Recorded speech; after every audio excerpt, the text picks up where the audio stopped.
Okay, Pirkei of Eliezer, Parak Lamed. We're holding in the middle of the Parak. We're speaking about Avraham Avinu's 9th test, which was the test of sending away Ishmael and Hagar, or as we said last week, maybe it's the test of Ishmael going off the derech. That itself was the test. So he said that before he sent them off, so he gave Hagar, he tied this thing to her, he tied a dardur to her hip, or to her thigh, or whatever, and because he wanted to be able to see which way she's going, so later on when he wants to go visit Ishmael, he'll be able to go that way. So the Shaila the Marzu asks, why dafka? Because he wants to see Ishmael. Maybe he also wants to see Hagar. So the Marzu says, because no, he's gufa, he's getting rid of Hagar, he's divorcing her, he's sending her away, so he's severing his relationship with Hagar for now, but he still has in mind that he wants to keep up a relationship with Ishmael, so later on he's going to visit Ishmael, like we're going to see later tonight. That's one nukuda. The other nukuda is that the dardur, the Radal says that a dardur is a type of a flask, like some sort of leather container for water, where you keep water in it. And then the Radal, that was in Ois Chav Beis. Then in Ois Chav Dalet, there's no Ois Chav Gimel, interesting. In Ois Chav Dalet, the Radal asks that in the pasuk it says Sam al Shichma, that Avraham Avinu gave her something and he put it on her shoulder. And here the Medrash is saying that he put it on her thigh or on her hip. So how can that be? It's either on her shoulder or it's on her hip. So why are we saying that it was on Shichma in the pasuk?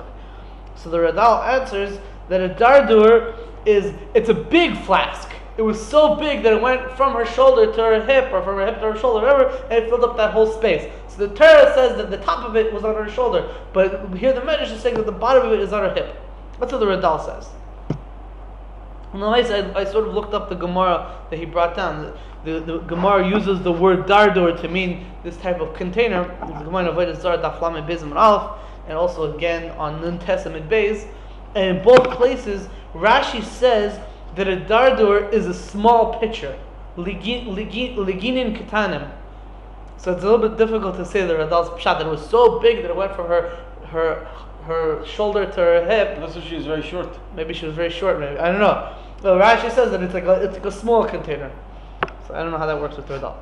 Al Kapanim. So Avraham Avinu sent her and Hagar and Yishmael off with this thing attached to her, and that's where they were going, into the desert, into the wilderness. Says the Medrash, in the merit of Avraham Avinu, the water never, the water didn't lack from this leather flask. They, as long as they were walking in the desert, they still had water. However, once they got to this desert, she began to stray after the avodah zarahs of the house of her father Paro. Right? We said before in Parak, which Parak was it that we said that Hagar is the daughter of Paro? It was in Parak Chavav. We said that Hagar was the daughter of Paro. Actually, we didn't say it. No, we did. Yeah, Hagar was the daughter of Paro. Okay, so she started to do avodah zarah, right? The Medrash says she went back to the avodah zarahs of her father's household. Immediately when she started doing avodah zarah in the midbar, so then the water stopped flowing from her flask, and then they ran out of water. And therefore she threw away the kid. She took Ishmael, who Rashi says that he was sick, he had a fever, whatever. She threw him off to the side. The pasuk says underneath one of the sichim. Maybe sichim means some sort of pit. Maybe Targum says that it's a tree. She threw him under the tree, and she sort of left him over there. And then the next two lines over here, I think, are shtickle out of place, but that's just the way it is in the Medrash. Yishmael was 24 years old when he went out of the household of Avram. And Yitzchak was 10 years old when Yishmael was sent away. A very pashut cheshbon reveals the calculation, because we know that Yitzchak was We know that Yishmael, let's say, was 13 years old when he had his bris milah, when Avraham Avinu was 99. So the next year, when Avraham Avinu was 100, so Yishmael was 14, and that was the year that Yitzchak was born. So if we're going to say that Yitzchak was 10 years old and this story happened, and Yishmael was 14 years older, so it makes sense that Yishmael was 24. Now, as the Marzu and the Bais HaGadol and the Radal, they all talk about this. There's different midrashim, different versions of this midrash, let's say, that say different ages, how old Yitzchak was. For example, one midrash understands that Yitzchak was 3 years old when this story happened. That this really is a continuation of that Avraham Avinu made a mishta b'yem higamel Yitzchak, which according to that midrash means Yitzchak was 3 years old. So Yitzchak was 3, and that would make Yishmael. That would make Yishmael, what's it called? 3 plus 14 is 17. Right? And that's what the Yalkut Shemaini says, that Yishmael was 17 when this story happened. Another Girsa says that Yitzchak was 5 years old when this story happened. So according to that, you'll say that Yishmael was 19. Right? Another Girsa says that Yitzchak was 13. According to that understanding, is that Yitzchak was bar mitzvah. So he's 13. According, if Yitzchak was 13, then Yishmael was 27. Because 13 plus 14 is 27. One of the different versions of this medrash, I have some problems over here with the Marzu, but that's more or less what it says over here. Fine. But again, I think this line over here was a shtickle out of place, because now it's going back to the continuation of the story. She went and she strayed. Says the Medrash, Ein vatesa el avodah zara. The word straying, vatesa, is a reference to avodah zara. D'chsiv ba hevel hema ma'aseh ta'atuim. It says about avodah zara in the pasuk that it's hevel, it's futilities, and it's the actions of ta'atuim, deeds of straying. So we see that avodah zara is kashur to straying, going off the derech. Okay, so we said that Hagar took her son and she threw him achad asichim. V'ayfa nafsha shel Yishmael batzama. Yishmael's soul was very tired and thirsty. Halach, and he didn't have any kayach. So what did he do? Halach v'hishachas atzvei tachas charulei hamidbar. He went and he threw himself underneath charulei hamidbar. The Bais HaGadol says charulei hamidbar are kaitzim. It's what's it called? Thorns. The Radal says, interesting place to throw himself. One second. The Radal says that Charulei Midbar is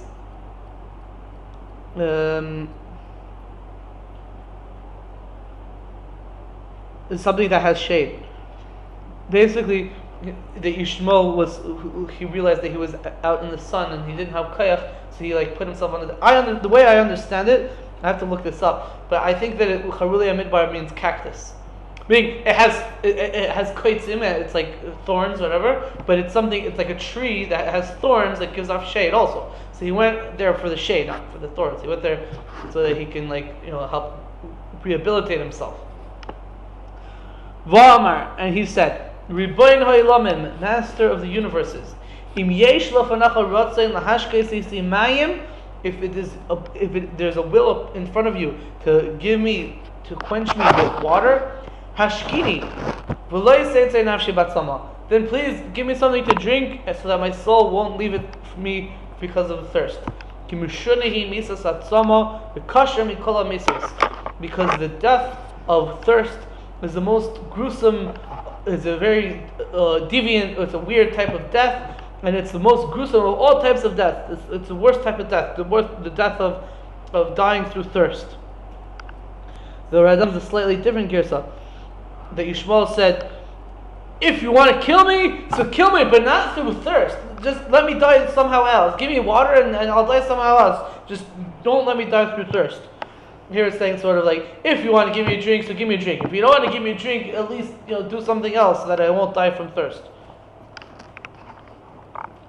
It's interesting, I wrote down the slide that the Gemara in Brachas on Daf Chesam and Aleph says that there are 903 different ways that a person can die. There's 903 different types of death.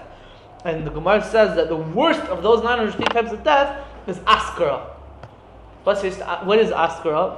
So Rashi explains that askara is a type of death where like a person like chokes on himself and then like he dies. It's like some sort of sickness where a person will like choke and then he dies from himself. So that's like slightly different than the death through thirst. So either you could say that Yishmael said that death of thirst is like kasha mikol misais, but it's not. But we're saying no. The Gemara says it's not true. Really, askara is the worst type of death. You have to say something like that. Right. So he said this prayer to Hashem. And Hashem listened to his prayer. As it says in the Pirkei, it says Hashem listened to the voice of the child. Right? And we say in other places that we're going to see later on in the beginning of Perek Lamed Beis that Yishmael is called Yishmael. The name Yishmael has to do with Hashem listening. We'll see it in the beginning of Perek Lamed Beis. Also, there's another Gemara in Brachas Daf Nun Vav Amud Beis. The Gemara says Haraya Yishmael ben Avram b'chalayim. If a person sees a vision of Ishmael, the son of Avram in a dream, so tefillah and nishmas. It's a sign it should be a sign to him that Hashem is going to listen to his tefillahs. And the Radal points out that the Medrash here is saying that, or the pasuk is saying that Hashem listened to the voice of Yishmael, but not to the voice of Hagar. It was Yishmael's tefillah that was answered, not Hagar's tefillah that was answered. Uchsiv, when the pasuk says, Ki Yishmael Elokim el kol anar b'asher hu sham. Right? We know what the famous Joshua of Asher Husham is, that even though he's going to later go off really bad, but at this point he didn't yet, so Hashem has Rahmanas on him. Okay, so Hashem listens to his voice. V'sham niftach alem ha'be'er shenivreis bein hashmashos. And at that place, Hashem opened up for them the well that was created on Erev Shabbos bein hashmashos, that we spoke about in Pirkei test. Right? It's a mission of us. It's from the 10 things that were created Erev Shabbos bein hashmashos. One of them is the be'er mayim. So Hashem opened that be'er for them. And the Radal says an interesting idea that if you look in the pasuk, so it says in the pasuk, the lashon of the pasuk is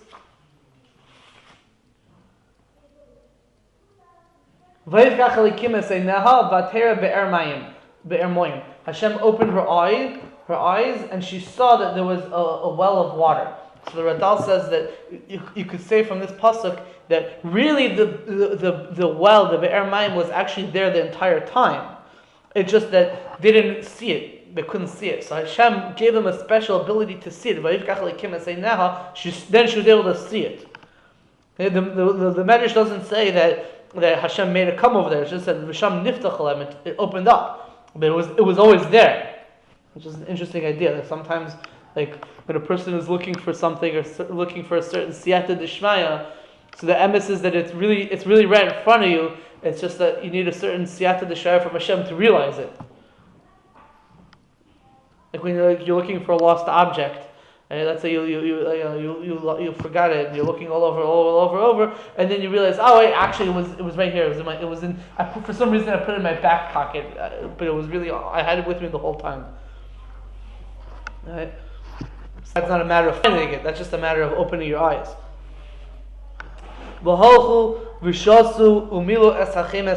And they went and they drank and they filled up the flask with water. Hashem opened her eyes and she saw the be'er mayim, and she filled and she filled up the flask with water. That's the lashon of the pasuk, and she gave him what to drink. It's interesting. The Radal discusses this, that the lashon of the pasuk says that she filled up the flask and then she gave him what to drink. Here the Medrash says the opposite. It says that they went to drink and then she filled up the flask. The Radal discusses that difference between the expressions used over here and the expression used in the pasuk. Fine. And they left the well over there. And then they lifted their feet. And they traversed the entire wilderness, the entire desert, until they reached the desert of Paran. and there they found the sources of water. Vayeshvu sham, v'yashvu sham, and they settled over there. Shneimar vayeshev b'midbar Paran. It says that Yishmael lived in Midbar Paran. The pasuk, actually, the lashon of the pasuk is vayeshev b'midbar Paran v'tikach lo imay Isha me'eretz Mitzrayim. He lived in the land of Paran, in the midbar of Paran, the wilderness of Paran, and his mother took for him a woman from the land of Mitzrayim. Bet Hashem, we'll see exactly what's talking about, this woman from the land of Mitzrayim. Okay. Ad Kan, the story of Avraham Avinu sending off Ishmael and Hagar. Now, we could do one more line. Shalach Ishmael sent off, a messenger. V'lokach le'Isha ve'Eifah shma. Ishmael sent off a messenger, and he took for himself a woman from Arvis Moav, a Moabite woman, and her name was Eifah. And basically, that's it says Issa. Issa. Okay, one second. There's different gersois. We'll speak about it in a moment. But that's more or less the end of the story. And then afterwards, we're going to speak about the story of Avraham Avinu coming to visit Ishmael.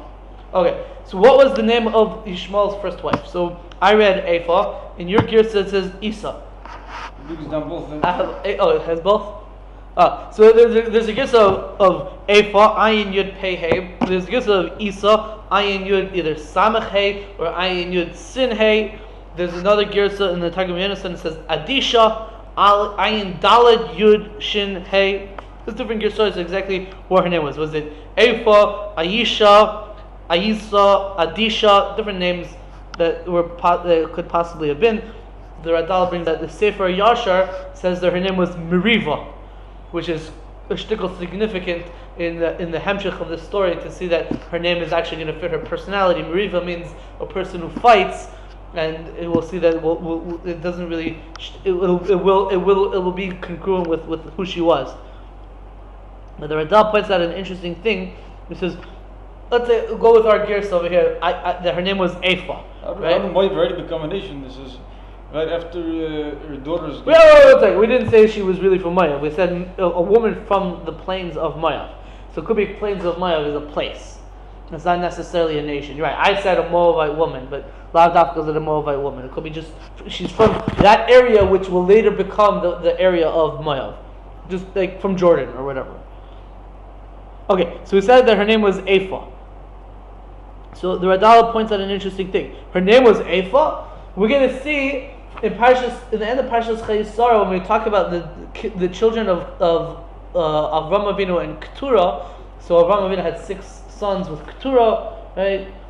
Zimron, Yokshan, Midyan, Yishbak, and Shuach. And it says Uvnei Midyan Eifah. One of the sons of Midyan, his name was Eifah. So you see that Eifah is a man's name. Yet over here, the Medrash is using the name Eifah as a woman's name. And also the Radal brings down in Divrei Yomim Aleph, Parak Beis, it says that Eifah was the name of one of the Pilagshim of Kolev.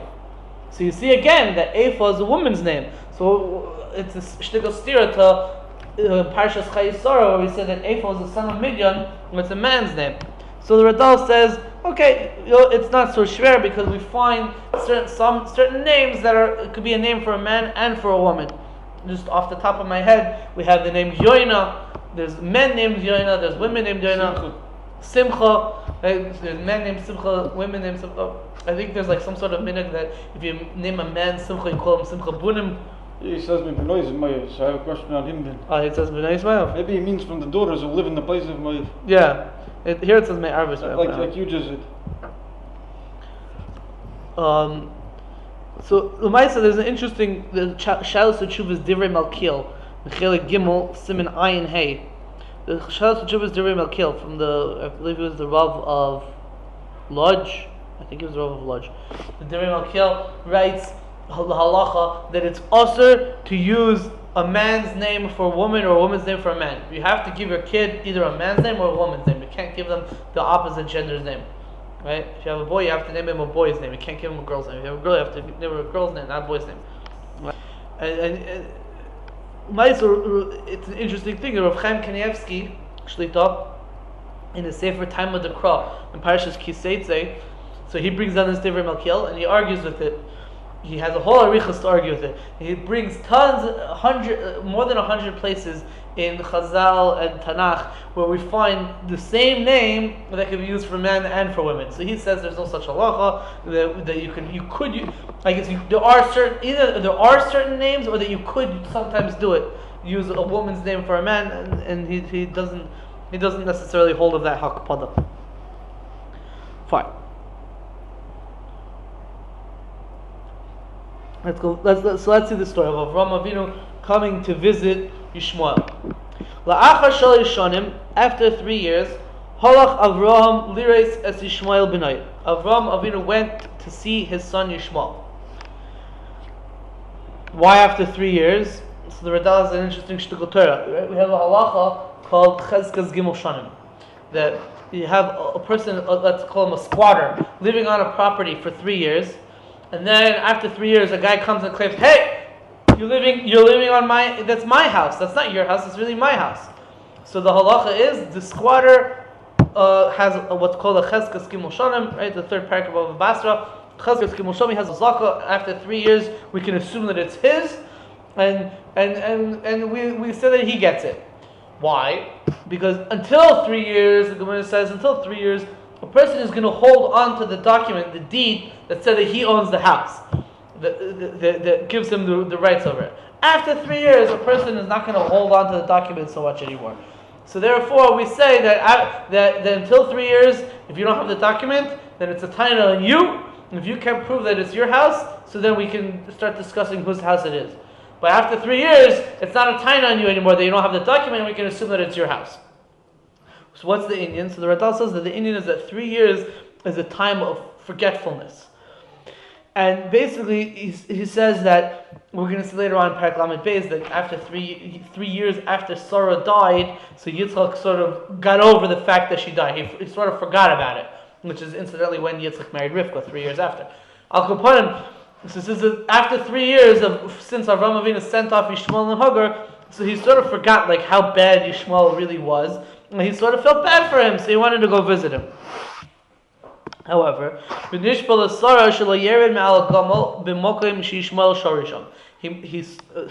swore to Sarah that he won't come down from the camel at the place that Ishmael is living there, because as the Radal explains, Sarah saw in Kodesh that if Avraham Avinu would actually go and like visit the house, so when he sees Ishmael, he's gonna like mamish, or when he sees Ishmael's house, he's gonna have real rachmanas, and Ishmael is gonna want to bring him back. And Sarah didn't want that to happen, so Sarah made him swear that he's not gonna go visit, like make a real official visit. He's gonna drive by. It's gonna be a drive-by. He's gonna stay in the car. He's gonna stay in the car. He's gonna stay on the camel. He's not gonna come down from the camel. Fine. So Avraham Avinu goes on his camel to visit Ishmael. He reached the place of where Ishmael lived at midday, at 12 o'clock in the afternoon. And the Radal says it's mamish siyata d'shmaya that Avraham Avinu got there mamish in the middle of the day. Why? Because he got there in the middle of the day. He doesn't end up seeing Ishmael. Ishmael's not home because in the middle of the day Ishmael's out working or doing whatever he does. Right? So Ishmael's not home. If the Radal says that if Avraham Avinu would have gotten there like in the evening or early in the morning when Yishmael's around, and he would have actually seen Yishmael, he would have had too much rachmanis on him, and it would have been he would have brought him back and made a kar of him, and that's like against the nevuah that Hashem gave to Sarah that he should send her away. So it was a siyata d'Ishmael. He came mamish in the middle of the day, so he didn't find Yishmael. Umat Hashem as ishtei shel Yishmael. He found Yishmael's wife. What was her name? Two guesses, yeah. Eifah, Issa, Aisha, Miriva, whatever her name was. Yeah. So he found Ishmael's wife. Amar la, heichanu Ishmael. He asks her, "Where's Ishmael?" Amar la, she said to him, "Halachu v'imay lahavi peres tmarim min hamidbar." She said that he and his mother went to go bring dates from the wilderness. Well, the Radal says that dates don't grow in the wilderness. And why does it say peres tmarim, date fruits? If dates are fruits, so just say fruits or dates. Why does it have to say both? What is the answer to that? I don't remember. Okay, whatever. The Radal talks about this. the point is that Yishmael was out. He's not home right now. Amar Allah, so Avraham Avinu said to her, Tinili ma'at lechem u'ma'at mayim. Please give me some, he doesn't say please, he says, give me some bread, a little bit of bread, a little bit of water, ki Eifah nafshi miderech hamidbar, because my soul is very tired from the traveling in the desert. Amar Allah, she said to him, Ein lechem ein mayim, we don't have bread, we don't have water.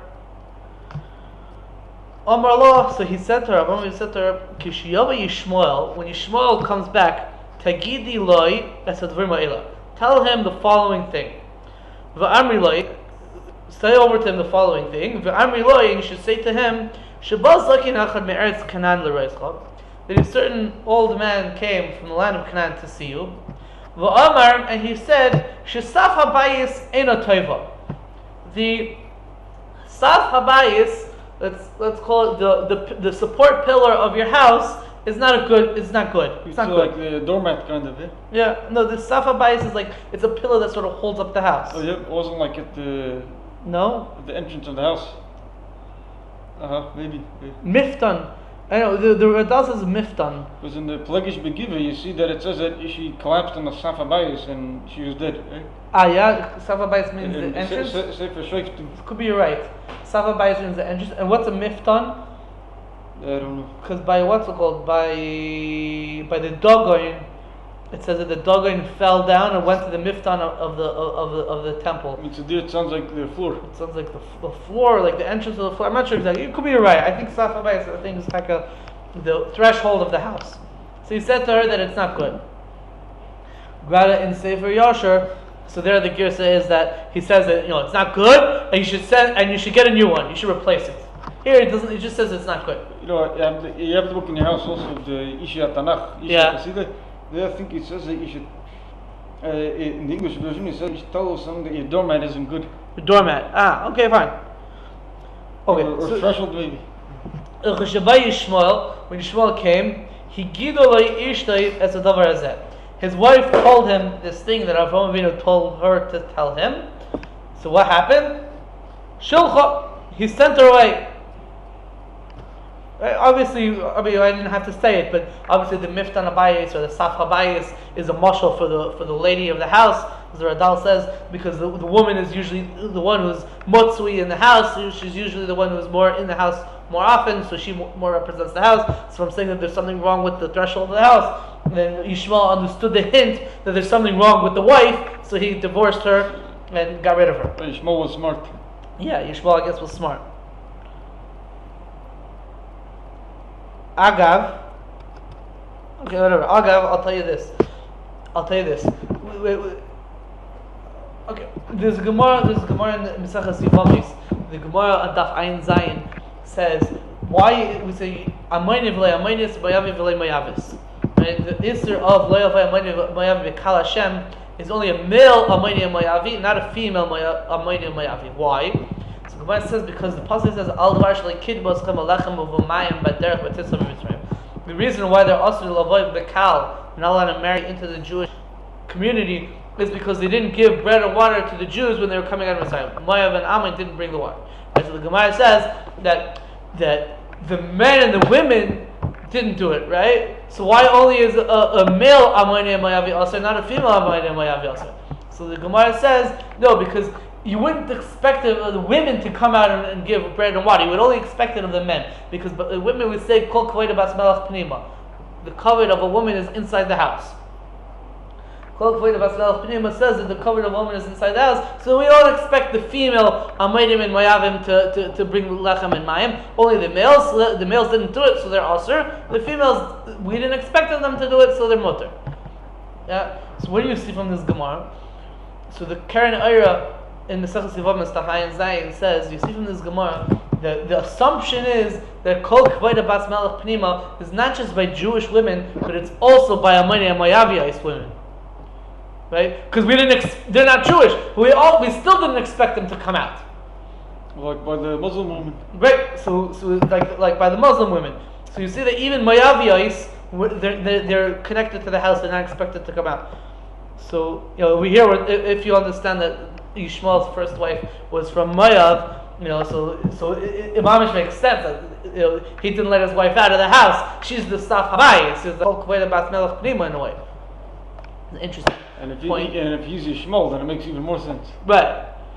Because the Arabs don't let their wives out of the house and stuff like that. Assuming that the Arabs are from Ishmael, and not everyone agrees with that too. Yeah, well, hopefully we'll see that in the end of the parak. But what's the other nakuda? The nakuda is that, what was it? There's a medrash that says that Yishai was wondering whether he's mutter bekal or not, because he thought that maybe his lineage is tainted because he's from because his from Rus was from Moav, right? Even though we know Moav like Moavis, but what was bothering Yishai? And there's also another medrash Pliya that says that David Melech was worried about his yichus, like what was bothering him. So I remember seeing a pshat. I think it's from Rabbi Yonis and Eibshitz, but it could be from somebody else. It's in my notes in Kesubis. I didn't have a chance to look it up, but they say the vart is that the whole heter, the whole way of permitting female moaviyos to kal Hashem is predicated on the fact that we would say kol kvoida bas melech pnima also by moaviyos, right? So they ask the kasha, but by the story of Bilam, vayiznu bnei Yisrael bnei Moav, the bnei Moav took a proactive approach to dafka trying to get Israel to be nichshal. They went out and tried to get them to be nichshal. So you see that they're not kol kveda vasvelch pnima. So if they're not kol kveda vasvelch pnima, then the women should also be expected to bring bread and water, and they didn't. So then we should ask also the women of Moav. So that's what they were bothered by. You could say it's not a raya over there. Why? So over there it was a special command. We got to get the Jewish people out of here. So therefore the people in Moav said daughters and women, just for now, a special order for the time being. You say, I hear what you're saying. You're gonna have to do like that in order that we could make the Jewish people sit. You're saying in general, really, the Moavi women, they were also tzenuos. Just in that situation, maybe not. Okay, could be that's the answer. But like that was what was bothering. Right. So Lahavdil also this type of thing. I hear. That could be that's the answer to the question. But yeah, most of the Marshal in Chachma Shlem over there. Nivam Staf Ein Zayin, I guess he doesn't. I mean, however, he lived before the Keren Orah, but he disagrees with the Keren Orah's assumption. He says that's not pshat in the Gemara. Don't tell me that the pshat in the Gemara is that the Gemara is expecting that Moavi women are going to say kol kveda bas melech pnima, and that's why they're not expected to give bread and water, because that's what mechates we should say is such an assumption. The whole nation was founded on them doing it. Yeah. Rather, the Marshal says something that might be equally shver, but the Marshal says that rather, because the Jewish women are going to stay in their tents, because kol kveda bas melech pnima, so mimela, who's going to give food to whom? The men are going to give food to men, and women are going to give food to women. But if the Jewish women are going to be inside their tents, and they're not going to be out on the outside, so then the Moavi women don't have anyone to give to. So it sounds like they're not so sneers, they'll give to the men. Yeah, and Chanami, that's why I'm saying that might be an equally shver pshat. I think it says before Matan Torah, Hashem sent a Navi to all the nations. I'm not sure which Amon and Moav, they wouldn't accept the Torah because of Znus. Because of Znus. Well, but we also said last week that, a few weeks ago, there was Ishmael. There's different stories of that matters. It's not clear who it was. Yeah. Sounds like Amon and Moav were almost sneers. On the other hand, you say, could be it's not a contradiction because by the Muslim woman they say that they're very but they make believe they're right sneers. Right, the Rambam, it's the Rambam, I forgot. So it could be the same thing by Ammon and Moav. They make believe they're sneers, they stay in the tent all day, for a public show, and then when nobody's looking, right. So it's not they're sneers and post at the same time. Yeah, I don't know. That's what it sounds like, yeah. Because the only nation which tries sneers is Am Yisrael. Right. Yaakov. You didn't say about any other nation. Right. Fine. Let's go back to the story. V'shilcha imai v'lakchalai Isha mi beis aviha ushma Fatumah. So Ishmael got rid of his first wife, and his mother sent off a messenger, and she took for him another wife from the house of her father, from the house of Paro, right? Ushma Fatumah, and her name was Fatumah. Right? Fine. Wait 1 second.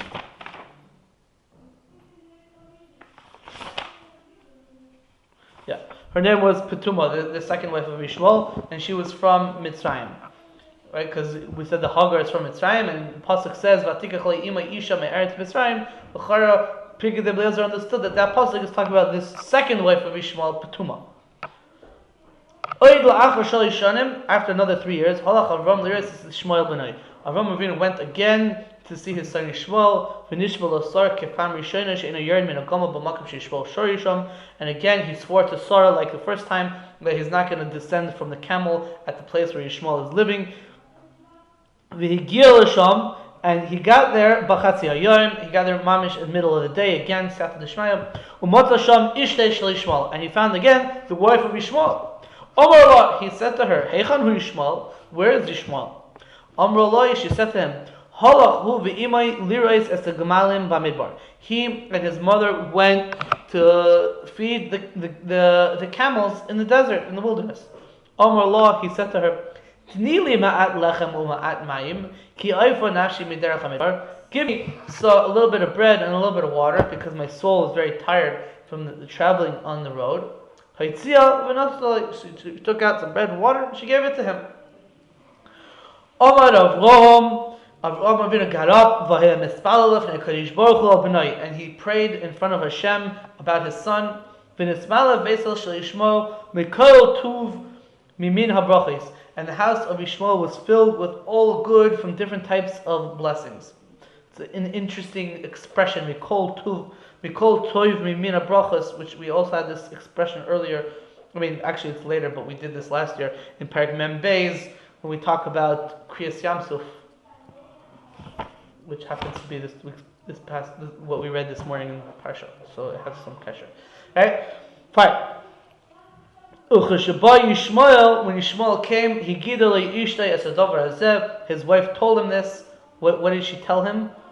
So here in Sefer Yashar, so the story goes that the second time Avram Avinu tells the wife, tell Ishmael that the Saf Habayis is good. Yosei ha'oil in Sefer Yashar, the mashal was the what's it called? The stake of the tent is good. But over here, he didn't tell her to say anything. How did he get off the camel? He told Sarah he's not going to get off the camel. It didn't say he got off the camel. It says, so where did he stand exactly? I don't know. Maybe he stood with the camel? Maybe it's like he stood, like he put on the brakes. It could be. I mean, it doesn't mean literally he got off the camel and he stood. It sounds like he got off the camel and he stood, no? Yeah, I don't know. So over here, he didn't tell the wife to tell Yishmael something. So what's she telling him? So the Radal says that she's telling him the whole story, that this guy came and he wanted food and I gave him food and he got up and he started praying about you and we got all these brachas. That's what the Radal says. That's what he told her. And from this, Yishmael knew that even until now, his father has mercy upon him. Shenamar, it says in the pasuk, "Krachem ov al banim," just like the mercy of a father on his sons, so to Hashem will have mercy. It's simple. It could be that he told his new wife that don't do what my other wife did. Whenever this person comes to you, give him the food and the water so that we get the blessings. No, could be Yishmael. It could be. He prepared for the trick. I mean, it doesn't. We don't know that that's what happened. We don't know that Yishmael even chapped what happened the first time. All we know is that he got a message that basically this old man from Jerusalem came and he said, get rid of the Safa. The Safa bias isn't good. We don't know that Yishmael knew that Avram Avinu came and asked for food and she didn't give him food, and that's why he's saying. How here does he know that his father has mercy on him then? How does he know? Maybe here at this point he chapped. No, I'm saying it could be that he chapped that it was his father, but he didn't chap what the story was, why his wife was bad. Just that his father came and chapped that she's bad, so he said send her away. Basically, is telling him to send her away. And didn't have video cameras then? He didn't chap that what happened was that he asked for food and she didn't want to give him food or whatever. And there's a few interesting nekudas over here. The first nekuda is like this: by the first wife. So Avram Avinu said, give me some bread. And Avram Avinu said, where's Ishmael? And she said, he and his mother went to bring food, right? Went to bring tomorrow. And the second wife, he asked, where is Ishmael? And he said, he and his mother went to go feed the camels. So the Radal points out there's a big difference between the first wife and the second wife.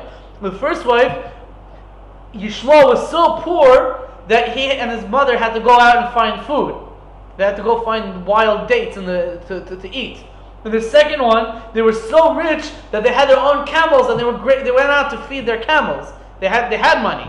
In the first story, they didn't have money. In the second story, they didn't have money. So what's the chiluk? So the Radal says, because by the first wife, she didn't want to take in. She didn't do chesed. She didn't do achnasas orchim. Whatever. She had achzarias.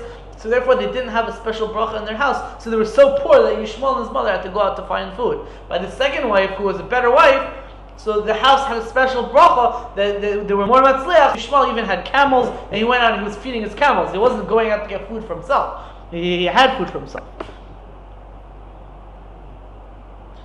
And of course, the Radal compares this to, because he says the first wife was from Moab. So he says, so if the first wife was from Moab, that makes sense because Moabites they didn't give food to us, to the Jews, when we were in the Midbar. So it's like it's the same Moabia mindset. Of course, that doesn't really work with my answer that it was just Arvois Moab, but she wasn't a descendant of Moab because Moab wasn't necessarily a whole nation at that point yet. But I don't know how to deal with that. That's one point that the Radal makes.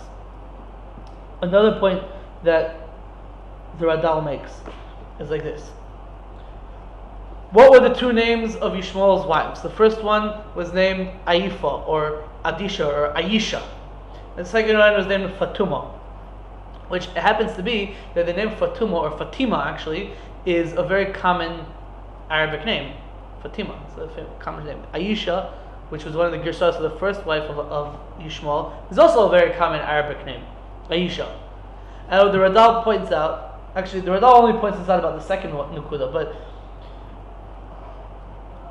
these two names actually feature prominently in the Havdil in the Koran. Muhammad Yimach Shemay's whatever. Well, we don't say Yimach Shemay. We say Meshuggah, Issa Meshuggah, whatever. Muhammad. So his one of his wives, I believe it was his third wife. Her name was Aisha, and that was the wife that he married when she was 6 years old, and he was like over 50 or something. He was a sick man. So he married Aisha when he was like 50 and she was 6. So that's the name of his third wife. And one of his daughters, Muhammad had a daughter named Fatimah. So you see over here the Medrash is like connecting Ishmael to Muhammad or to the Arabs. There's a few elements of the Quran that they say. There was this rabbi who was actually one of the early Reform rabbis named Abraham Giger. He's the one who came up with this idea that a lot of the different stories in the Quran are actually taken from Pirkei Eliezer. Like they mimic or copy stories from Pirkei Eliezer. So he wanted to say that Muhammad heard all these midrashim from Pirkei Eliezer and he wrote it down and came up with his own Bible, and then that's where his religion came from Pirkei Eliezer in a way. Other scholars, Muslim scholars nowadays, they want to kind of farkert. They know Pirkei Eliezer borrowed from the Muslims. Okay, I don't know. It's very hard to prove in a scientific, academic way either way. But the Radal says that some people want to say that these stories were added into Pirkei Eliezer based on the Quran. The Rambam, I think, brings them that Muhammad was a madman, so he used to going to crazy tantrums. He stopped like babbling away. Yeah. And the other person who would scribe it right then as babbling, and that's what the Quran is. Right. Like his mental delusion. They say he was epileptic, and he would go into these epileptic episodes where he would like fall onto the floor and like start like muttering. Nowadays they put him in a mental home. Yeah, Vada. And some people say he had a Jewish rabbi who gave him over some of the material. I don't know if they say that he was sort of like he used to drive caravans. So he used to have all kinds of different customers, and they would tell him all kinds of stories, and that's where he got his ideas from. So it's like, imagine Lahavdil, you have a guy, not Lahavdil, but like Lamashal, you have an Arab guy who's a taxi driver in Yerushalayim, and all these different rabbis are telling him all kinds of interesting stories in Midrashim, and then he decides to start a whole religion based on what he heard. That's more or less the equivalent, the modern day equivalent. But Al-Kabanim, so the Radal says that some people want to tie that these stories were added on afterwards, but he disagrees with that. Well, so I would say that it could be that the names of Ishmael's wives were added on afterwards. The names were added, the name Eifah or Fatumah, whatever, these names were added later on, but the Etzem story is a Kabbalah from Chazal. I think that makes a lot of sense. But he says Chas Shalom to say that these stories were added on based on the Quran, implying that if anything the Quran got it from us. Okay. another nukuda is like this. So he said the pasuk says Vayeshev midbar paran vatikach imay Isha me'eretz Mitzrayim. That his mother took him a wife from the land of Mitzrayim. So over here in Pirkei of Eliezer, it's evident that his first wife is from Moab, and the pasuk that says that his mother took him away from Eretz Mitzrayim, that's talking about the second wife, that she's from Mitzrayim. Yeah. Now in Sefer Yoshor, it says the opposite. It says that the first wife was from Mitzrayim, and the second wife, it doesn't say that she was from Moab, it says that she was from Canaan. So Sefer Yoshor understood that Vatikach imay Isha me'eretz Mitzrayim is going on the first wife, not the second wife. It brings the same story, it just which one is Merubas in the pasuk is the first wife or the second wife. That's Machalat between Sefer Yoshor and Pirkei of Eliezer. Now, there's a very interesting medrash over here. I don't know if it's a medrash. It's a Kabbalah sefer. It's called Kesem Paz from Rabbi Shimon Lavi. If I'm not mistaken, this Rabbi Shimon Lavi is is the early Makubal who wrote a famous song called Bar Yochai Nimshach Ashrecha. I believe he wrote that song. Am I right? I'm not sure. You're not sure. Okay, I'll go put it. I think that he was the one who wrote this. So I have this sefer here called Malachi Elyon from Reuven Margolis, which is like an encyclopedia of different types of like angels and shadim and whatnot. So he was talking about the Gemara in Pesachim. The Gemara in Pesachim, Daf Kuf Yud Beis Umid Beis, the last parak. The Gemara says that a person shouldn't go out alone at night, not on the Wednesday nights and not on Friday night. Wednesday night really means Tuesday night because that's Wednesday, and not on Leil Shabbos, which is Friday night. A person shouldn't go out alone Tuesday night and Friday night. Why? Because it says that there's this evil spirit named Iggeret bas Machalat, and she has 1,800,000 damaging angels at her call, and they go out and they damage people. They have power, they have reshus to give people tzaros. That's what the Gemara says. When? What?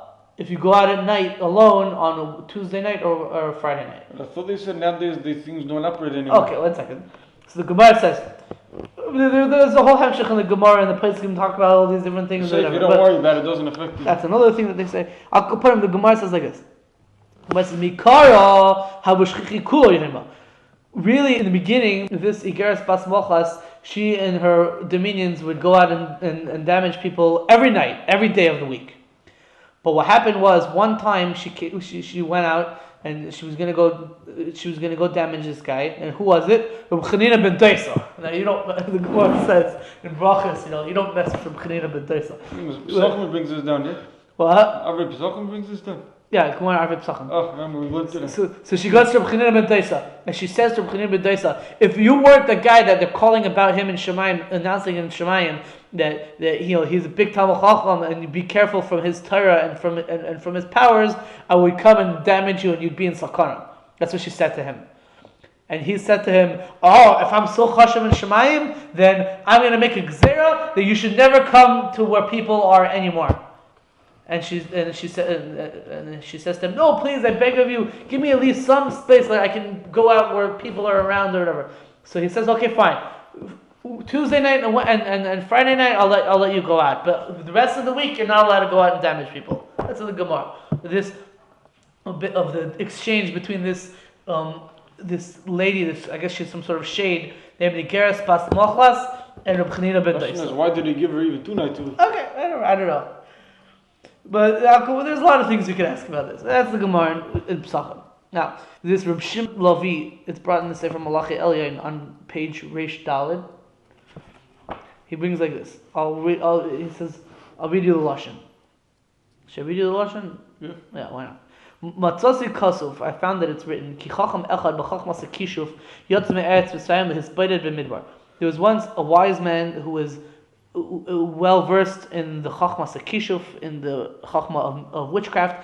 He came from Mitzrayim and he wanted to hispeidet in the midbar. He was impressed for it, I don't know. Stop.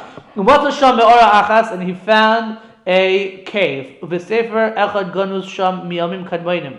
And there was a book that was hidden there from the early days of the year, ancient days. From the time of Migdal Bava, from when people were split around the world. And from that he learned all his wisdom and the deep hidden things. And he started acting, based on those chachmas and that witchcraft. Until there was nobody like him in the entire land of Mitzrayim, and in all the Chartumim of Mitzrayim, there was nobody like him he was mamish expert. When they said about him, he had a daughter. And she learned from these types of chachmas and kishuf, she learned from her father. And the continuation is Yishmael and Midbar Paran. When Yishmael went to the Midbar Paran, Yishmael married this woman. And she got Yishmael. She made him stray with her witchcraft. This was Fatimah. 1 second. She made him stray with her witchcraft. Until Avram, his father, came and he separated her from him. And she was left pregnant. And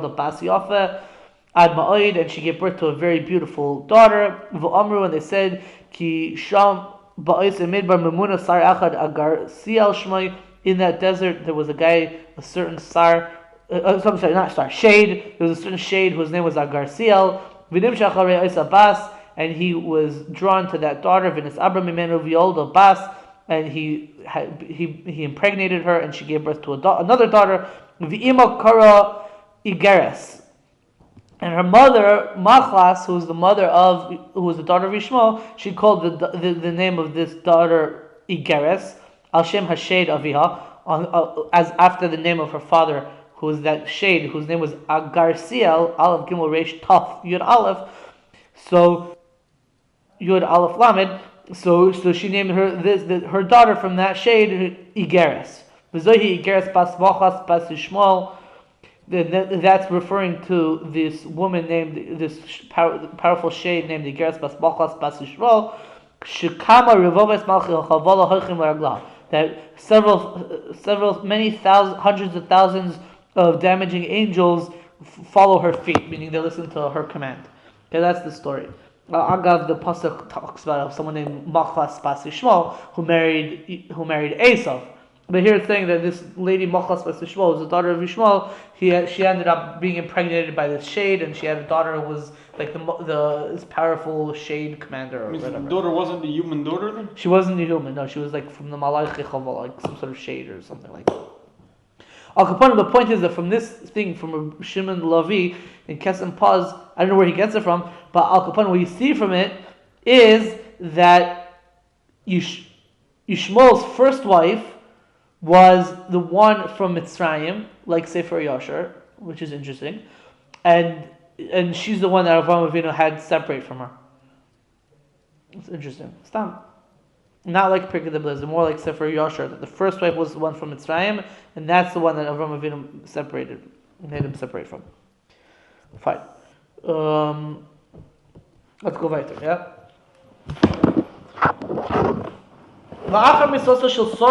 After the death of Sarah, after the death of Sarah, Avraham Avinu went back and he remarried the woman whom he divorced. The Radal says that even though he had a mitzvah, the Hashem said, listen to whatever Sarah says, that you should send away Hagar and Yishmael, but the Radal says that was only as long as Sarah is alive. But once Sarah is dead, so then that mitzvah that Hashem said you should listen to Sarah is no longer in effect. So Avraham Avinu went back and he married Hagar again. How do we know that? Shinamar, it says in the pasuk, Vayayisef Avraham added, Vayikach Isha u'shmach Keturah, and he took a woman and her name was Keturah. V'lama Vayayisef Avraham, why does the pasuk say, and he added, what's the adding? He married another woman, what does it mean he added? Ela shapam rishayno haysa Isha. Rather the pshat is, one time she was his wife. And again he was moisef, he added he came back to her. Or he added he had relations with her. I'm not sure exactly how to read it. Al Capone, that's the way the Medrash understands the pasuk. That Keturah is another name for Hagar, And again, and it says Vayikach. It's a lashon of, we know that Vayikach is a lashon of Kiddush. So the Radal says that earlier in the parak we were saying that he divorced her. So how do we know that he gave her a get? So he's saying we know that he gave her a get because later when he remarried her, he had to do a new Kiddushin because this is Vayikach. And Vayikach is lashon of Kiddushin. That's one Nekuda. The Radal says the other Nekuda is that we know it's Machlekes Rishonim. What exactly is the pasuk calls her a Pilegesh, right? She was a Pilegesh. So what's the gather of a Pilegesh? Is a Pilegesh with Kiddushin without a Ksuba, or is it even without Kiddushin? So here it would suggest that Pilegesh is Dafka with Kiddushin, I guess, with Kiddushin and not a Ksuba. It's Machlekes Rishonim, there's a Rishonim that says that Pilegesh is with Kiddushin but doesn't have a Ksuba, etc. Okay, so I mean you obviously know this because I know you mentioned this before, that there's a Medrash that says that Keturah is from Bnei Yefes. Bnei Yefes. Seder Doris brings such a thing. That Keturah is from Yefes, so that it would come out that Avraham Avinu had three wives: Sarah, Hagar, and Keturah. And Sarah is from Shem, Hagar is from Cham, and Keturah is from Yefes. But obviously the Medrash over here is going with the Machalat, like Rashi says in Chumash, that Keturah is the same person as Hagar. Seems to be the consensus. Yeah. Ushma Keturah, and her name was Keturah. Why is she called Keturah? Because she was adorned with all kinds of special, nice, good smelling spices. Another explanation. Keturah. Why is she called Keturah? Because her deeds were nice, like Keturah, like incense. Keturah is from Lashon of Keturah. So Rashi in Chumash brings this pshat down. Rashi says another pshat that Keturah is like Lashon Aramis. In Lashon Aramis, Keturah or Ketira means tying. So Rashi says that she tied up her opening so that no man would have relations with her from the day that she separated her from Avraham Avinu till the day that he remarried her. Right. V'yodoloi shisha vanim. She gave birth for Avraham Avinu 6 sons. Their names were Zimran, Yokshan, Midon, Midyan, Yishbak, and Shuach. Those are the names. She never says a pasuk about as Zimran, as Yokshan, etc. That's a pasuk. With first pasuk. Now it says the Medrash. Ki isha she miskareshes mi baila. Like a woman who is being divorced from her husband. Kach amad Avram v'shilchan me'al Yitzchak b'nai. So too Avram Avinu got up and he sent away the sons of Keturah from upon Yitzchak. Ba'elam hazeh u'ba'elam haba, in this world and in the next world, right? We said before that Avram Avinu wanted to separate their fates, that they're not totally zealous anymore. Shneim says the pasuk of Pilegesh Asher Avraham, and to the sons of the Pilegesh that were to Avraham, not son of Avraham Matanois, Avram Avinu gave them presents. Right? And we know, and it says Vayishalchem al Yitzchak b'noi b'denu chai. He sent them from upon Yitzchak his son while he was still alive. Kedem al eretz kedem, eastwards to the land of the east. I think we spoke about this last week, right? What were the presents? So if we said, I think Rabbi Menashe asked us last week, how could Avraham Avinu give these presents to these kids if Avraham Avinu already gave to Yitzchak everything that he owned? So I would say that that's what tells Rashi that these presents are not physical presents, but Rashi says it was shemes of Tumah that he gave over to them. In the what's his name? Yishai, whatever his name is. Eli Yishai? No, Yishai Hasidic. No, Tanakh Yishai Tanakh, yeah. What's his name? Chasida, right? Gad Chasida, maybe? I don't remember his name, but he mentions down that he brings them, got them down names of Kishuf. Yeah, names of Kishuf. Rashi. Personalities of Tanakh. Yeah. Okay. So he sent them with a get gerushin. But Yishalchem al Yitzchak b'nai beget gerushin, with the document of divorce. It's a little bit schwer to say that get gerushin over here means the document of divorce, because you don't divorce your kids. You divorce your wife, you don't divorce your kids. So the Radal says it's lav dafka. If you also you give a get shichrur to your slaves, but that also doesn't apply because they weren't slaves; they were b'nei action. So he says rather let's talk about a shtar daisiki, which, if I'm not mistaken, is like a shtar that like a father could write like who he wants to yarshin him or something like that. I don't know. You could write a kid out of the wool. Yeah. Okay, let's go back there. Al Shem B'noi Shel Yishmael Kedar Nikru B'nei Kedar. That's the proper girsa, as the Radal says it. the Bnei Keturah, the sons of Keturah are going to be called Bnei Kedar after the son of Ishmael, whose name was Kedar. Right? Ishmael had a bunch of sons, and one of Ishmael's sons was B'chor Ishmael Nevoyes v'Kedar v'Adbel Mivsam. Right? So Ishmael had a son named Kedar, and the Medrash here is saying that the descendants of Keturah are called Bnei Kedar. They're named after the son of Ishmael, whose name was Kedar. Shneimar, it says the pasuk LeKedar l'Mabulchis Chatzor. Right? So the Medrash, basically the way the Radha explains it, the Medrash is saying that because the descendants of Keturah mixed into the Bnei Yishmael, so they were called after the descendants of Yishmael. So even though they're Bnei Keturah, but we're going to find that Bnei Keturah are also referred to as Bnei Yishmael. Yes, they got the same father, same mother, Keturah and Hagar. Okay, yeah, you could say it like that. But so for example, over here the Medrash is giving an example that we find that sometimes Bnei Keturah are called Bnei Kedar because Yishmael had a son named Kedar, and we're gonna ascribe the Bnei Keturah to this son of Yishmael named Kedar. Another place where we find this, the Radha brings a few examples, but we'll just say one more example, is that Yosef Tzaddik was sold to the Midyanim, and then it says Archas, but it says earlier it says Archas Yishmaelim. So what were they? Were they Midyanim or were they Yishmaelim? So the Ibn Ezra says that we could call Yishmaelim Midyanim, because even though Midyan is one of the sons of Keturah, and Yishmael is the son of Hagar, and it's like it's like a different family. No, we're gonna say that it's one big family, and they're all the names are interchangeable. Find him Sefer Shoftim by Gideon after he got the kings of Midian. It says Ki Yishmaelim him. Oh, they were Yishmaelim. Right? So you find that we can use the terms interchangeably.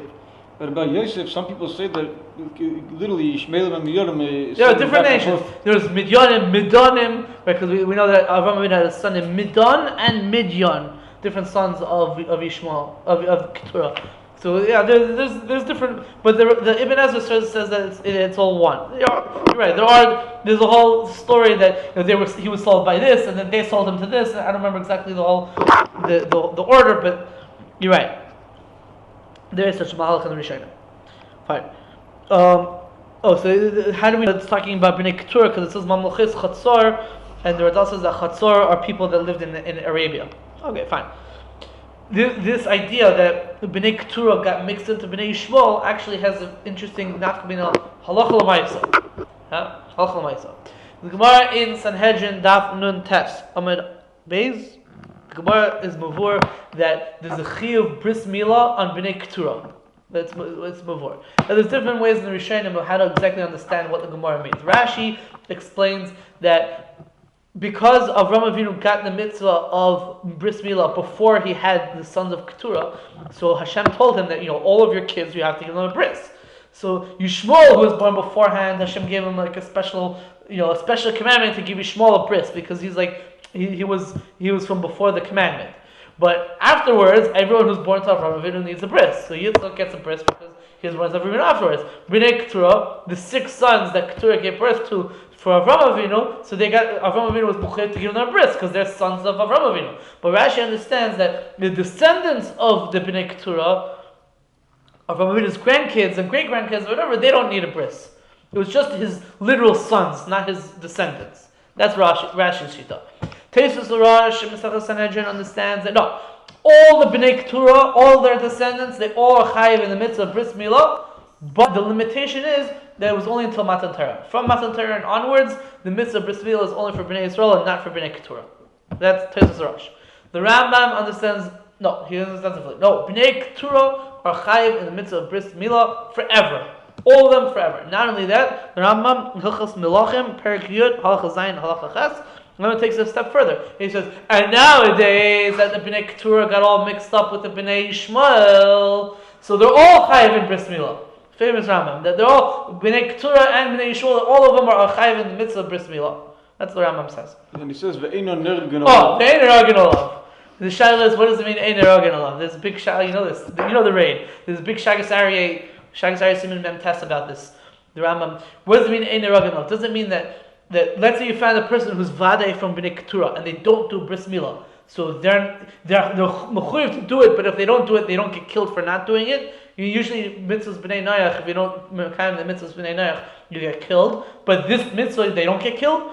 Or is the kavanah of the Rambam that no, really, if you have a person who's vadei b'nei keturah, they're chayiv in milah, and if they don't do it, they can get killed. But since nowadays all the b'nei keturah got mixed into the Ishmael, and everyone's chayiv misafek, so therefore you don't get killed. Is that what's the pshat in the Rambam? So the Shagazari discusses this.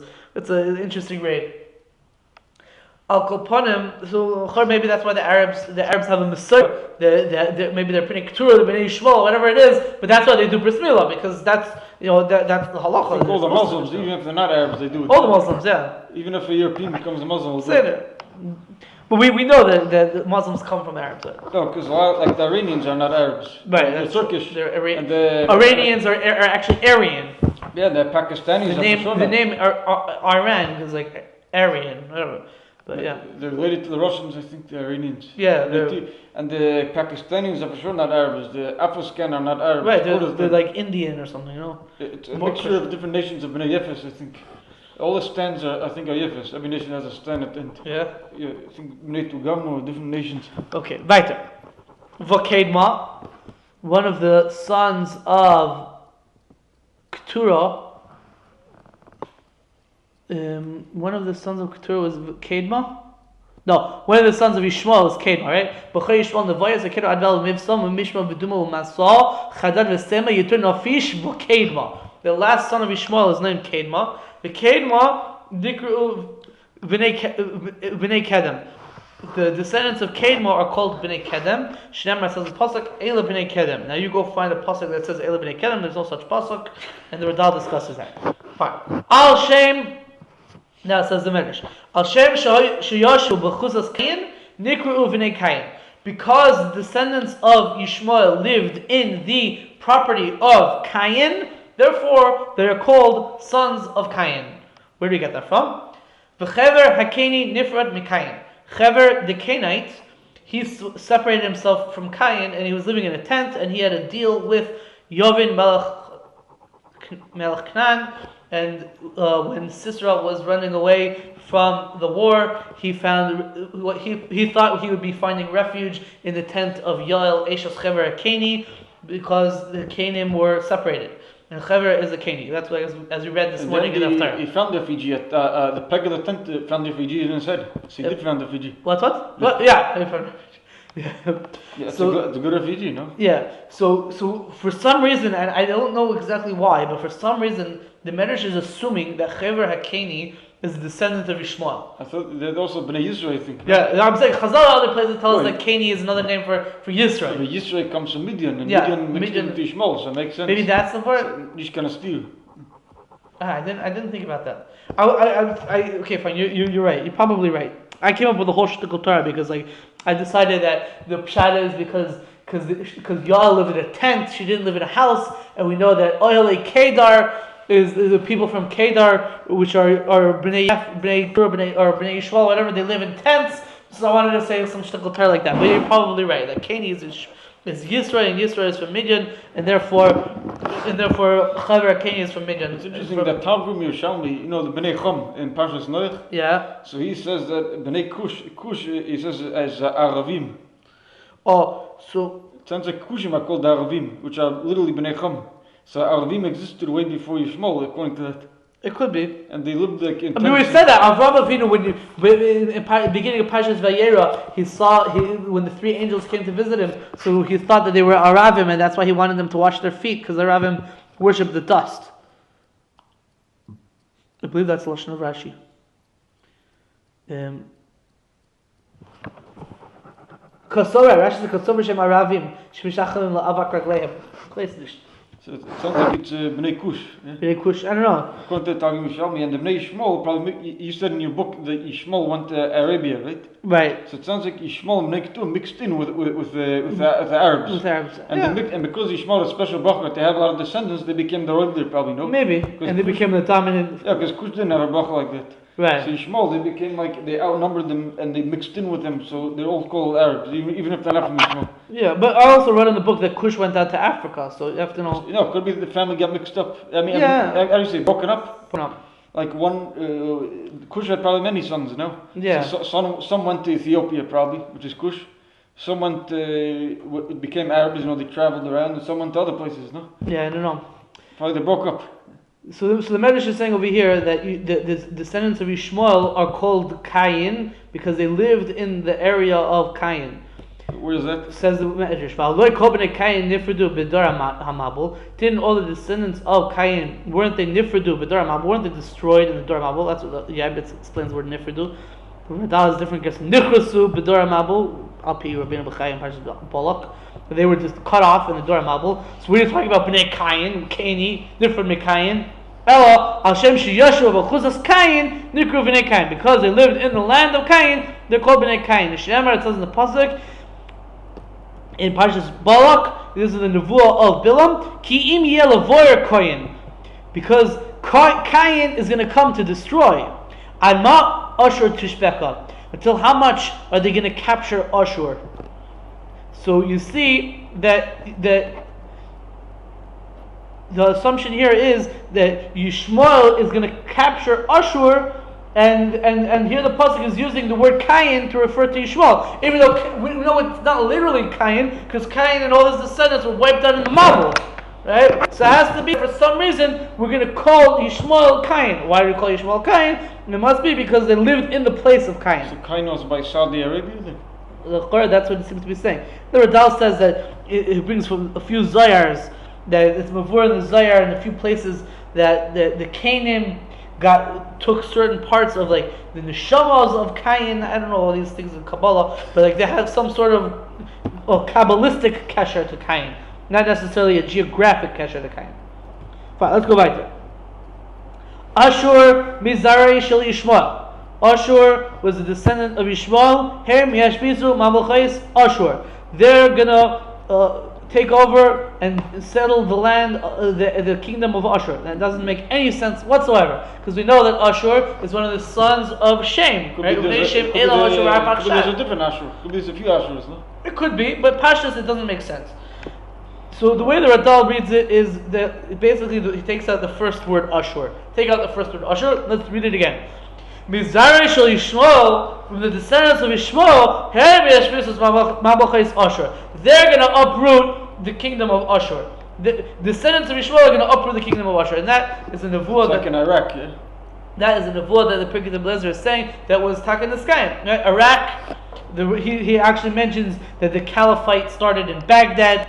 Didn't start, but the center of the caliphate was in Baghdad. When they were at their spitz, right? Arabian Tales, whatever, that's Baghdad. And we know Nineveh is like the capital of Ashur. That's the Arab city of Mosul. Right? The Arabs destroyed, the Muslims destroyed Nineveh and built a city right next to it called Mosul. I forgot to bring my map, but so the Arabs destroyed all these countries over there. Yeah, so that's Iraq. That's like the area of Iraq and Syria or whatever. That's ISIS. No, but that's what's it called? That's Yishmael destroying Ashur. But the Ashur is like also like you have there are still people that call themselves Assyrian. They speak certain dialects of Aramaic and Syriac or whatever. And ISIS and Mamish is going and fighting them right now. This is Mamish the Kim of the nevuah of the Pirkei of Eliezer. Omar Bilam said,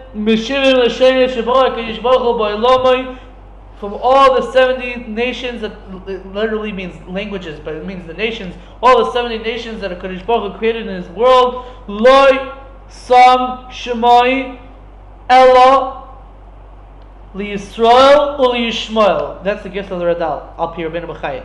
He only, Hashem, of all the 70 nations in the world that Hashem created, He didn't put His name on any of them except for on Ishmael and Yisrael, which is very schwer. One second, but it's very schwer because how do you count the 70 nations? I don't know how to count the 70 nations. It's one of my side projects working on making a cheshbon of the 70 nations, but none of the cheshbonos include Klal Yisrael, and none of them include Yishmael either. I don't think it's a contradiction. I don't know if it's a contradiction. It's just an expression. What we're trying to say is that from everyone in the world, within the 70 nations, not any one of them has killed. Okay. But who does? Yishmael and Yisrael, even though they're not from the 70 nations. It could be. Means the 7 nations weren't zeichet to what they have. So the point is that Hashem put in the word Kel, which refers to the power of Hashem. Kel is the name of Hashem. or Ale or whatever, he gave that as part of the name of Yishmael and part of the name of Yisrael. Right? And we'll see also again in the beginning of Perek Lamed Beis where we discuss the name of Yishmael, what that has to do with Hashem listening to tefillah. But we see here that there's a common factor in the name of Yisrael and in the name of Yishmael, but they both have the element of Kel in it. It's called a theophoric element in fancy English. Since HaKadosh Baruch Hu made it equal, the name of Ishmael made it equal to the name of Yisrael, woe upon he who's going to live in the days of Ishmael. When Ishmael is going to dominate the world, it's going to be mamish keferla. Woe upon him. Shnamar oy mi yichya misumoy kel. Woe upon he who's going to live misumoy kel, from the one upon whom it was put upon him kel, meaning Yishmael. Woe upon the one who's going to live in the time of Yishmael. That's Bilam giving his nevuah of what's going to be ba'achris hayamim. Fine. Rabbi Shmuel Omer. Rabbi Shmuel says, this is the end of the parak. Rabbi Shmuel Omer, Chamisha sor dvarim asidim in Yishmael lasus ba'aretz ba'achris hayamim. 15 things the descendants of Yishmael are destined to do in Eretz Yisrael in the end of days before Mashiach comes. Now some of these things are like really random and weird things. But the Marzu says, of these 15 things, some of them are good, some of them are bad. So we're going to go through the 15 things with what the Radal adds to it. How the Radal explains it. These are the 15 things. They're going to measure Eretz Yisrael with ropes. Meaning, they're going to calculate exactly how big Eretz Yisrael is in order so that they could get taxes from the people that live there. Fine. And they're going to turn the Beis HaKvaros into a place of garbage, a garbage dump for the ashpa of their things tzayin. Already happened. Yeah. And the Marzu says that they're going to do the dafka just like lahachas to get people upset. In 19 years that Jordan was ruling over East Jerusalem, they took I think Har Zaysim and they turned a lot of it. Yeah. And they're going to have measuring from them and upon them on the tops of the mountains. The Radal says that they're going to build different towers and stuff for themselves to be able to rule over Eretz Yisrael. So they have a mosque, a tower. But they're not going to use the people of Eretz Yisrael to build it. Rather, they're going to have their own people build it. So they won't be giving business to the Jews, I guess. Vir b'hasheker. There's going to be a lot of falsehoods. That's the UN. V'tigrei sa'emes. They're going to push away the truth. Right, like Noik Separa, the people that put lachatz, right? V'yirchak chayk mi Yisrael, and they're going to make far away. They're going to distance the chayk from Klal Yisrael. The Manzul says they're going to make it that they're not going to let the Jews keep the chukei Torah. They're not going to let them keep the Torah. V'yirba v'nei Yisrael, and not only that, but they're going to make many the sins in Klal Yisrael, meaning they're going to force people to do averas. Now this is a weird one. Shani telas katsemer. Red dyed wool is going to be like wool, or bat semer is going to be in wool. I don't know what that means, but the way the Marzu explains it is shani toilas is referring to silk. Shani is like silk. It comes from a worm, and they're gonna what they're gonna do is they're gonna add silk to wool to make the price of wool go up. I'm not sure what that nukud is. V'kamel hanayar v'alkulmus. And paper and the pen or the kulmus, the writing utensil, are going to be broken. The Radal says, the Marzu says, what that means is that because everything is going to be prone to sheker and lying and untrustworthiness and sheikhad and these type of things, so therefore writing down documents won't mean anything. It'll just be sheker. Like, I'll buy a property from you, and we'll write down a document and saying that I'm buying it or whatever, and it's nothing. You just break the paper or break the pen because the paper doesn't mean anything. All the agreements between Israel and the Palestinians. Yeah. V'pasel sela malchus, and the sela of the malchus, the coin of the previous reigning kingdom, will become puzzle, and you won't be able to use that currency anymore, and it'll cause a great loss to the people living in the land. Yeah. When the Turks get out of here, then their currency became invalid. With the lira. And about the things that they caused when they still do Averos, also when the Turks were here, the Muslims, they, a lot of cities with Jewish people, they forced all kinds of things upon them. Yeah. Everything it says here already came true hundreds of times in the Rambam already. Yeah. And they're going to build the cities that were destroyed. That sounds like a good thing. Fanu hadrachim, and they're going to pave the roads. So they're doing here, you see them? Yeah. That's a tziyana. Oh, you're saying the tziyanim are going to pave the roads through the Ishmaelim. Yeah, the Arabs are the ones doing it. You see Jewish people doing it? And they're going to plant building cities. Look at the city over here they have. Yeah. They have cities all over the place. They're going to plant gardens and orchards. But also the very agricultures. Right. And they're going to fix up the pirtzes, the holes in the walls of the Beis Hamikdash. So they built a beautiful building in Hagar. Well, that's the next one. They're going to build a building in the place of the Heichal. And the Marzu says that that the Arabs built a building on the place of the Beis Hamikdash. So these are the 15 things that the Arabs are destined to do before Achris Hayamim. Eretz Yisrael. But the walls also, they helped with the walls. Like the Koisa was discovered by an Arab Pasha, I think, Yeah? Yeah, you know the story. It was a garbage dump the Romans turned it into. So he told me he threw a whole bunch of coins on the ground and says whoever digs it up is going to get coins. You know the story? Ah, yeah? Yeah. Interesting. The story was that the Romans, they wanted to forget that it ever belonged to Jewish people, so they called the whole area Palestine, right? Right. It's interesting, the Muslims are against calling it Palestine at that point. They said, no, it's the Holy Land, right? Yeah. And it's HaKodesh, yeah? Only the Romans called it Palestine. Right. And then afterwards, he wanted Jewish people they couldn't get rid of the Koisel as much as they tried. So he told people that there's a law, everyone has to throw garbage in this place over here. So they threw so much garbage that the Koisel got buried underneath a mound of garbage. Ah. And then later on, a Pasha came to Eretz Yisrael and he noticed that there was something sticking out. He noticed like a few stones. He said, this must be the Koisel. So he wanted to reveal it. So what he did a few nights in a row, he dug underneath it and he scattered coins, gold coins underneath. And then he told people the announcement to make there's gold coins underneath. Whoever digs is going to find them. So a whole bunch of Arabs came and started digging. They found gold coins. And each night after a few layers, he added a few more gold coins. They dug till they revealed most of the coins that we have today. So you see that he built the walls. So all these. Where did you see this story about that? I don't remember exactly. Interesting. All right, let's just finish it off. I don't really understand the rest of this medrash, but we'll see. Maybe it just didn't happen yet. That also happened there. The Shiites and the Sunnis. The two brothers are going to come up, and they're going to be the princes in the end. And in their days, the Tzemach, the growth, the son of David, meaning Mashiach, is gonna stand up. Shneimar, it says v'yamei and di malchaya inun yikim elokah shemaya malchu di la'almin lo tiskabel. Fine. Rabbi Shmuel also used to say, Shalish milchames shel muhuma asidim b'nei Yishmael lasis ba'aretz b'achris hayomim. The descendants of Ishmael are destined to make 3 wars of muhuma, of like destruction and confusion in Eretz Yisrael in the end of days. Shneimar says the pasuk, "Mepnei charavos nadudu ve'en charavos el milchames." Because of charavos, it was desolate, and what does it mean? And charavos means sword. Because of swords, it was desolate. And the Medrash says charavos means wars. Yeah, I think your Eretz means in the land because of the next pasuk. You're right. In the land, not necessarily Eretz Yisrael. In the land, in the world. You're right. Echad bayar ba'arav, one in the forest of Arabia. Shneimar mipnei cherev netusha. That's what's happening right now. Right.